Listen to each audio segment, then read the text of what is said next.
Hello, and welcome to Storytime with Miss J.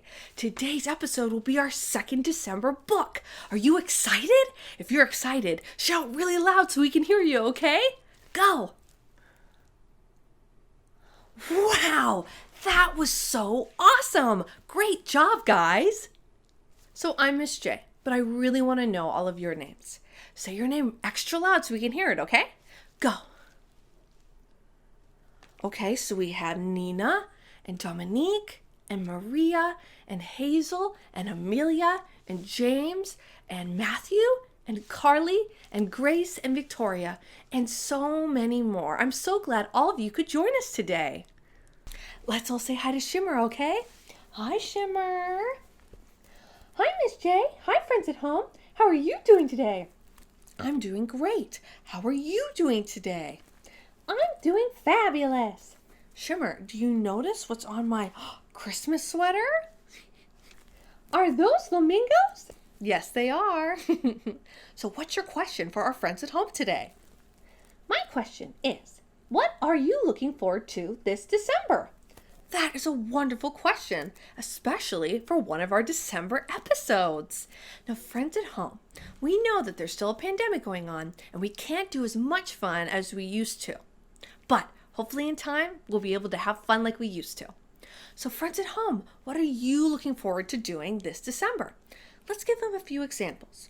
So for our friends that live in the Midwest or East Coast where there's snow, maybe building a snowman or a snowball fight or riding in a sleigh or on a sled. Ooh, so much fun. And for us West Coast people that don't have snow, we can really just take a walk on the beach or at the park.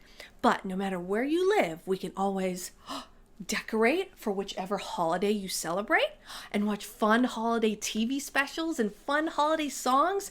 Ooh, and giving our friends and family gifts and sending them cards. Ooh, and spending time with them or just video chatting our friends and family.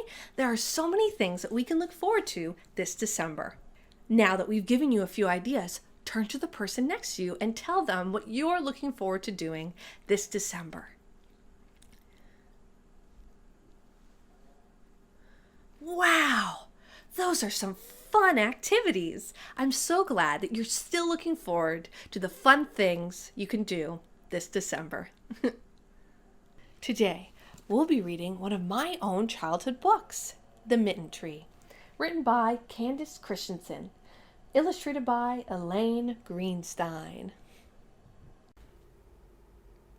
At the end of a long lane, in a tidy little house, old Sarah lived alone. Her children had grown up and moved away, but Sarah still remembered the mornings when she walked with them to the blue spruce tree where they waited for the school bus. Now, each morning she opened her shutters and watched for new children to arrive. Every chilly morning, Sarah pulled on her warm coat and started down the lane. As she walked past the children on her way to the mailbox, she wished they would smile or wave, but they never did. The children didn't even seem to notice her. Still, when she saw them, she couldn't help but smile. One winter morning, after the first snow had fallen, all the children were making snowmen and throwing snowballs. All except for one little boy in a blue cap and coat. Even his boots were a dark shade of blue. He stood away from the others with his hands sunk deep in his pockets. When the school bus arrived, he lingered behind and was last in line. As Sarah watched the little boy climb into the bus, she could see one thing. He had no mittens. All that day, Sarah couldn't stop worrying about the little boy with no mittens.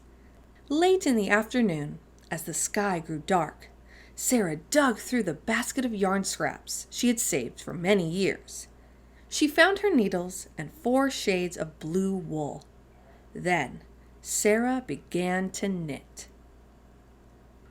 Sarah worked late into the night. When the sun began to rise, she hurried to the bus stop and hung the mittens on the old blue spruce tree. From behind the hedge, Sarah watched. The little boy was the first to arrive. He saw the mittens. He reached up and tried them on. They fit. With a big smile, he made a perfect snowball and threw it high into the winter sky. Soon, a little girl in a red coat arrived. Her mittens didn't match. That night, Sarah knitted with red yarn. Every day now, as Sarah went to the mailbox, she watched for children without mittens. Then she would hurry home and knit. Early in the morning, she would hang the new mittens on the tree. The children loved the game. Each day, they would search under every branch and bough for another pair of mittens. Once or twice, Sarah thought that the boy with the blue mittens had seen her, but he always looked away. Night after night, Sarah knitted mittens in every color. Some had stripes, some had hearts, some even had little snowflakes all over them. Somehow, even though she had never spoken to the children, Sarah felt that they had become her new family. On the last day before winter vacation, Sarah awakened before dawn. She took the empty basket that had once held her yarn and filled it to the brim with mittens. Out the door and down the steps she headed. When she got to the blue spruce tree, she hung mittens on every branch. The boy with the blue mittens was the first to arrive. He stood very still and waited for the others. In fact, all the children stood very still for a few minutes, looking at the mysterious, beautiful Mitten Tree. When they boarded the bus, each child now wore a pair of mittens. Sarah watched as one by one their faces appeared in the bus windows. Still, no one looked her way as she started home. But Sarah's heart was full. It was as full as when the sounds of her own children had filled her house. As Sarah neared her porch and climbed the steps, she saw something waiting for her. There in the corner was a basket woven with thick brown vines and decorated with a large white bow. In it were balls and balls of beautiful, colorful yarn. To this day, Sarah knits mittens for all the children in her town. Every time her basket is empty, a new full one appears. Sarah doesn't know who the yarn is from. The children still don't know who the mittens are from. But someone must. And the end. Next time, we'll be reading Herschel and the Hanukkah Goblins by Eric Kimmel, illustrated by Trina Shart Hyman.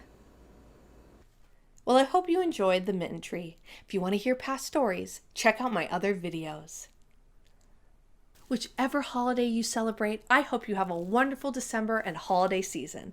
Until next time, bye!